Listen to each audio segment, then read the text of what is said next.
Should be recording. Okay. Exactly. Oh, wait, hold on. Oh, hey, sit down together. Get ready. Oh, jeez. Many years of choir taught me that move. Oh, that's excellent. Okay. All right, scoot over just a little bit. Which way? To you? The exact Crap. Whoa. All right, just a little bit back. There we go. Just a little bit back. Testing. 1, 2, 3. I don't even know if they can hear us. Oh, Exactly. well, that's good for them. All right. I'm Mr. Holga. Oh, and I'm Todd Puckett. And here we are at Don's Used Photo equipment. Photo Equipment. Exactly. We're not going to do things in concert like this, are we? Oh, no. All right, fantastic. So this is the first of many videos. We're going to discuss many things that are film and obviously Don's Used Photo, which I'm probably just going to say, I hate the equipment part, but there's a lot of equipment here. Well, that's when we started off. That's all we had was equipment. We didn't have film. So, which made sense at the time. And we didn't have anything new. It was all used. Exactly. And nobody wants Don's Used film. No. No, it's all new film. It's all new film behind you. Exactly. So, May 20th, 1997 was our first day in business. well, yeah, you're jumping ahead there. Oh, I was going to sorry. ask when you guys started. Well, actually, let's go to the first question. It's like, Okay. It's like, what made you guys? First of all, who's Don? Don is my father, and I am his son. And as I tell people, he is the name on the door, and I am the son of Don. And I'm not a junior. Our first and last names are the same, but our middle names are different. So my dad goes by the first name. I go by my middle name, Todd. And that's how we got here. And it's Don's Used Photo Equipment because both of us are Don. Technically. Okay. But I'm not a junior. Something I didn't even know. So Yeah. I didn't know your actual first name. This is insider information. This is good stuff here. All right. Yeah. So why did you guys decide to do this kind of business? I mean, why photography? What about it said this was the thing to do? Well, actually, it was my dad who came up with the idea. And he says, I've always wanted to have a camera store. And I wasn't doing anything at the time. And he just says, well, I've got all this stuff up in my studio. And this is how we progressed. My father had a studio, which he's had for decades. And it filled up with all kinds of stuff. He would buy things for a project, use it for the project, and then just set it in the studio. And finally, he had no room to take pictures in the studio. Because of too much stuff. It was just way too much stuff. You walked in the door and you walked down little paths to certain areas, and that was it. It was just mounds of stuff. Well, we were over on Graham Avenue. He was up on the 3rd floor. And down below on the 1st floor, a space opened up. And my dad says, we can take all this stuff out of here, take it down to the 1st floor, open it up, and start a camera store. I said, okay. And we waited until there was a Dallas camera show in which my father and I were running. And we've been running camera shows throughout Texas, Oklahoma, New Mexico since 1986. And we promoted our new store at the camera show, which was, of course, a Saturday, Sunday. And then Monday, we came back, dumped everything back into the store on the 1st floor, and opened up Don's Used Photo Equipment. And what was really neat about the spot that we were in was that in the 70s, that's the exact same room and place that Novatron worked out of. So Novatron was one of the earlier occupants of our space, which my dad worked in Novatron at the time it was there. Oh, and I was wondering, you have a box over there that says Novatron. I just noticed it. I was gonna ask you. Yeah. I was gonna ask you if it was some sort of bizarre Tron reference or something like that. So No, it's a good movie though, Tron. Exactly. So a lot of good movies in '82. Yeah. All right. So you had too much stuff. You decided to open the store, and this was back when it was May. 1997. You say May? May. Well, the camera show was the 18th and 19th. Monday was the 20th. Okay. So we did the camera show. We had flyers. We passed them all out about the store, opened the store up, and we've been in business ever since. And we actually had people wander by our store for the first day we opened, because they saw us at the camera show. Sure. That's 22 years ago. 22 plus, yeah. Excellent. All right. So now, you got a lot of stuff here, and of course, what I love is what stuff's behind me. Now, I like to. So people know here video-wise, we are not shilling for any of these companies.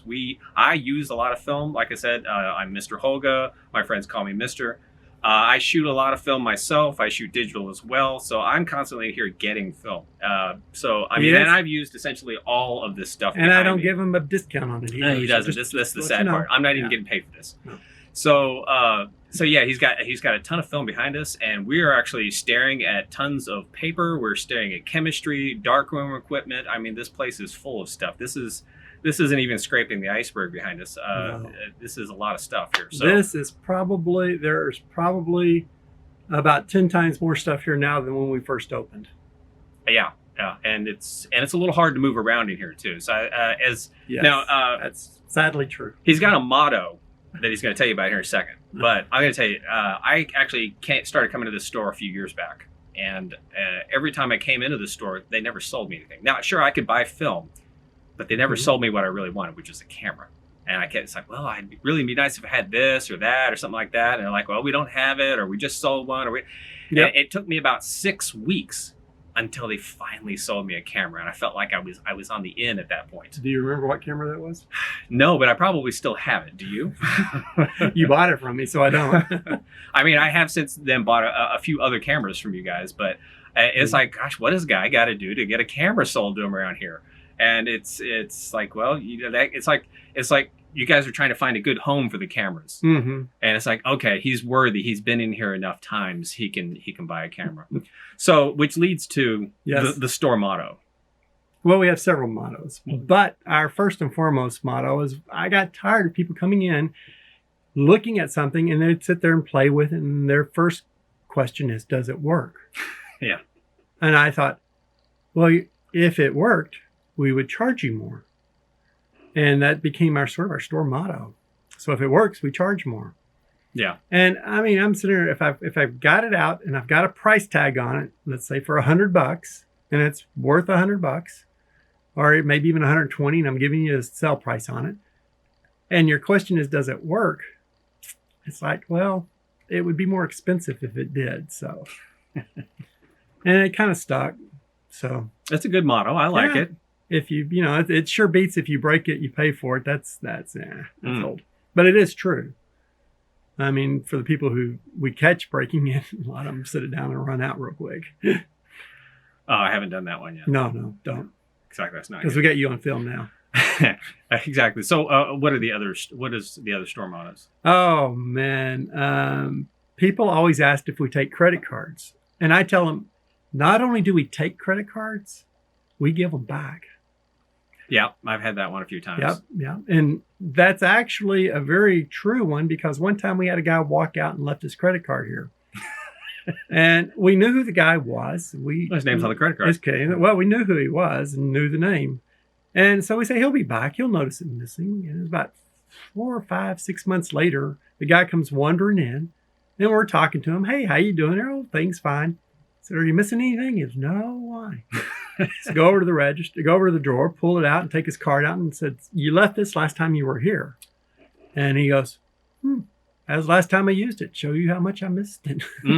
Did you guys at least get lunch? No, we got to thank you. And That's nice.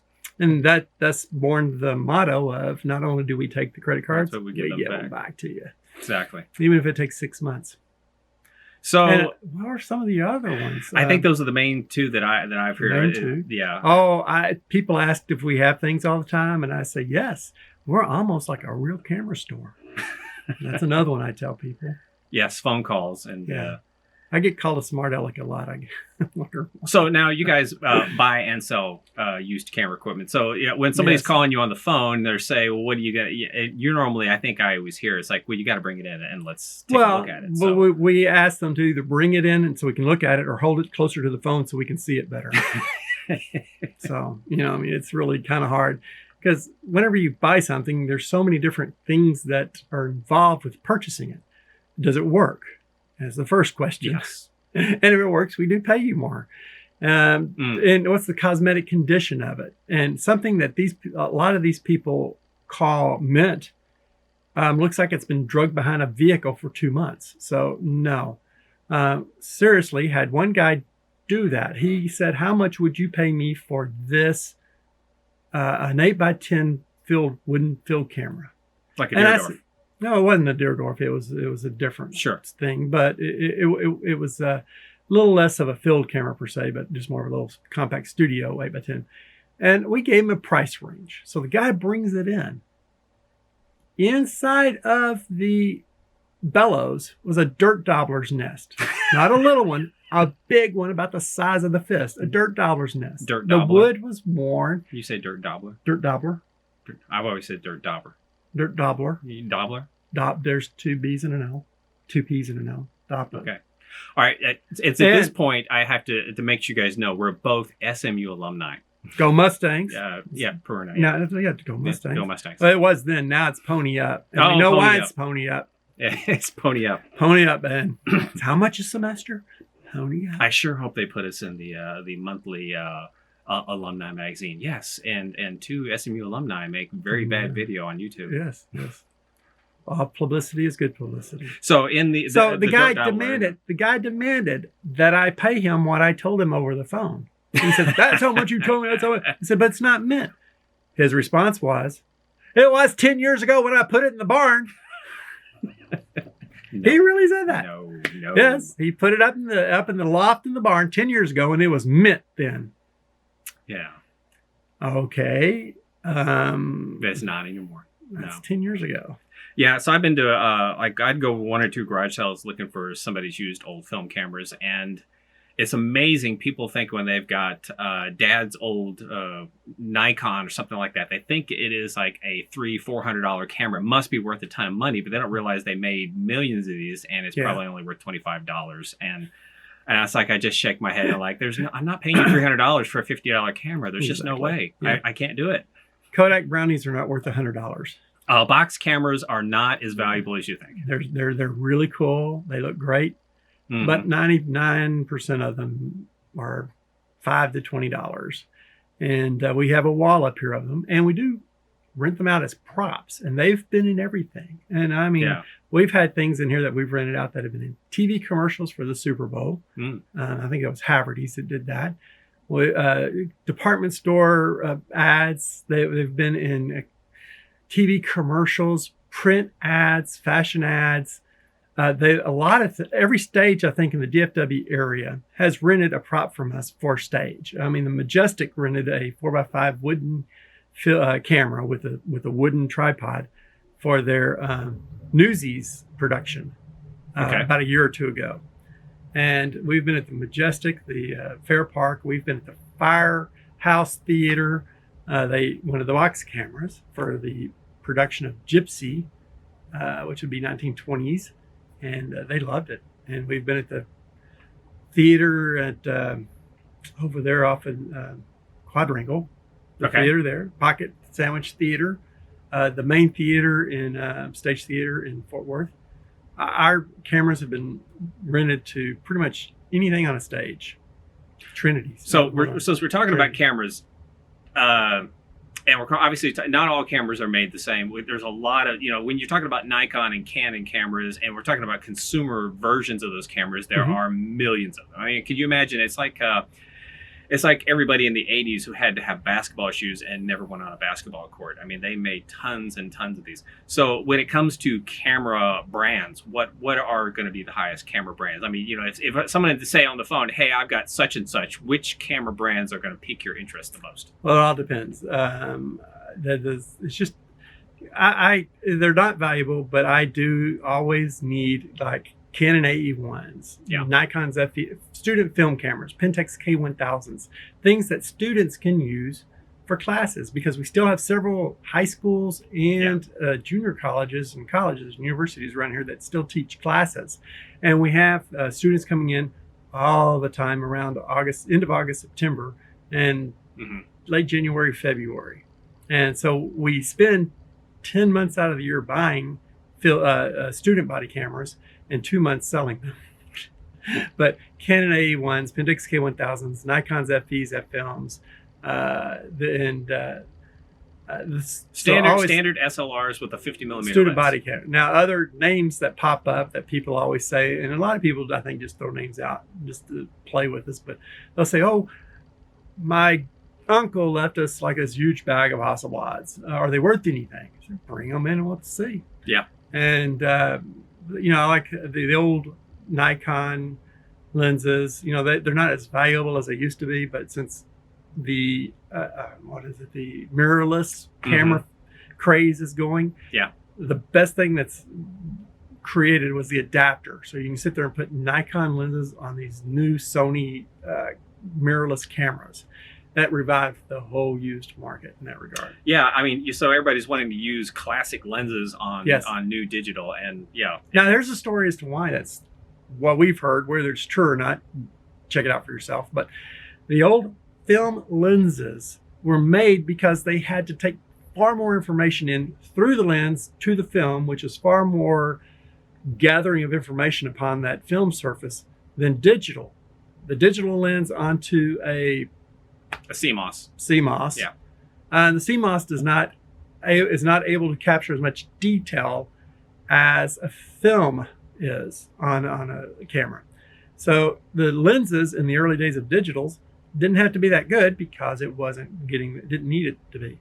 Yeah. And that's why you have such a rapid turnover in new or in autofocus digital film digital lenses, is because the chips in them are improving 16, 20, 24, 30 megapixels. Yeah. Just had a Hasselblad X1D in here, and that's like 50 megapixels. Well, the quality of the digital is picking up so much, the lenses have to be better. The film lenses in the old days were made to capture far more information to put on the film. So you take that, put it on the digital camera, it's able to take better advantage of the lens with the new improved. Right. So, as megapixels. Well, I mean, because now they're shooting 4K video. I mean, back when we're talking about 1080 video, that's the digital lenses were very adequate. But now we're talking about cameras that are doing 4 times that amount. And you definitely want a lens that's bringing in much more information if possible. Well, that's funny. It's like in the early 2000s, 4, 5, 6, the photographers would come in and they'd sit there and go, man, I won't buy a digital camera unless it has 6 megapixels in it. Nothing below 6 megapixels. You have to have 6 megapixels. Today, they wouldn't touch a 6 megapixel camera unless they were just going on vacation, needed something in case they lost it. Exactly. So yeah, it's funny how all the things have shifted just since 2003, 4, 5. Now that's the time that really the switching and turning around really occurred. So let's wrap this little video up. So we got event coming up in August. August 10th. August 10th. Dallas August 10th, because we don't know when you're watching this video. It's August 10th, 2019. Oh, 2019. Exactly. I don't want you to see this 5 years from now. It's like, ooh, August 10th. Yeah. No, August 10th, 2019. What is happening? Dallas Photo Swap. 32 tables of stuff. Yeah, that's the other thing. People call and ask us, what do we have? And I say, we have stuff. Lots of stuff. Lots of stuff. You just never know what's going to show up at this event. I mean, because we're talking, how many tables? 32. 32 tables. And it has been getting bigger and bigger every year. Yeah. You have professional stores like Don's Used Camera, or you have mom and pops who just bought a table and decide to clean out the closet. You just never know what you're going to find, from Studios, digital to film. Yeah. Though we've had this stuff in the closet for 8 years. We need to dark room equipment, everything. Yep. I mean, it's it's worth $5 just to come and walk around. $5 to come in. Dallas Center for Photography, 3 blocks behind us. Yeah, not very far. It's pretty good. It's a good time. Yes. And it's from 10 to 4 that 10 to day. 4. So I highly advise it. Yeah. And we're going to end on, no, we're not both trying to grow beards to be the same. This is Chris Kringle in his off hours. First time I've ever grown a beard. Started in December. He's doing okay. Yeah. My razor broke, and I said, I don't want to buy a razor. I really didn't. So, I mean, you pay so much for this. I won't give you this brand name on it, but a little razor. Yeah. A razor, and top pops off of it. It's like, that's a lot of money. Well, all you need to do is just clean it off. And I asked him if I'll put it back together. No. All you need to do is clean the old glue off, put glue on it, stick it in there. No. Yeah. Can't do that. Oh, I don't want to. Oh, I do. Well, anyway, hence the beard. But it's going to be coming off probably soon. What? It's hot. Oh, it is kind of hot. So, and I'm only doing this for right now because Mrs. Holga hates this. She absolutely hates this. But I found a loophole because she told me this. I'm not doing the mustache thing. Yes. The mustache because loophole. She says, I don't like mustache. She says, I don't like mustaches. Like, oh, but that means everything else is okay. Not a mustache. No, but this is like, I just also wanted to see if I could do it because one time I got do it. close. I think we can get you some part-time work in December. No, I need to get it. I need to get it white out right there. Yeah. Get a little dark spot right there. We can get you bleached out. All right, Yeah, cool. you'll look good. All right, All right. that's gonna be the end of this. So we'll see you hopefully in a couple weeks. Pray to wave. Thank you very much. All right, later, y'all.